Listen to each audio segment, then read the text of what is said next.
Right, muri yeZimbabwe ndadzoka zvekare panapa ndine nyaya yandinosangana nayo paZim iNewspaper, iro bepa rinowanika online, bepa rinorana navakomana vana Simba Chikanza nerimwe timu rake. Nyaya iri panapa inyaya yakaitika yaPresident Emmerson Mnangagwa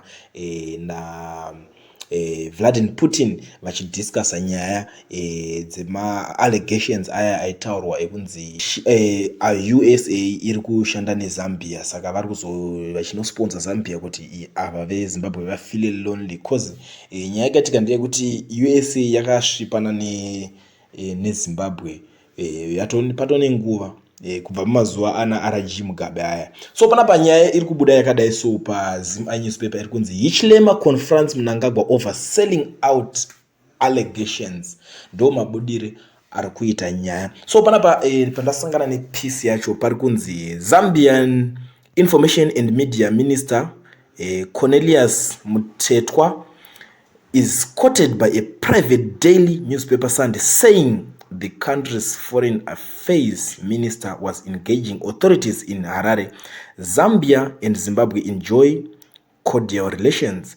We are one people on that video. We do not want to make a quick response, but our foreign affairs minister is engaging the government of Zimbabwe over the issue, he said.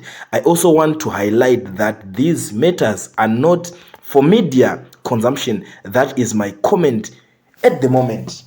Ndo mashoko akabuda ku Zambian Information and Media Minister Cornelius Mutetwa. Ndo mashoko akabuda achitaura kureva kuti ivo vakutotaurirana kuti konde zvipi nai makuruwani sevanhu vagara vachishanda vese, asi vari kuti nyaya dzakaita sedzidzi hadzisi nyaya dzekuti tingapa vanhu vemedia kana kuti vanoita zvekutora nyaya nekudawo kwezvikonzero zvakasiyana siyana, nekudawo kwezvikonzero zvekuti vanhu vagara vachiwirirana kudhara. Muri yeZimbabwe ndo nyaya yandava zvekare nayo nhasi ndakakubatirai pachannel yenyu. Kana uchanga kusvika panapa iri first time yako, gara wasubscribe, ukomenta, ulike, ushare. Ndoramba chidzoka nema-updates uchindiudzawo kuti nyaya iyi payava iko zvinezvi uri kuzvionawo sei.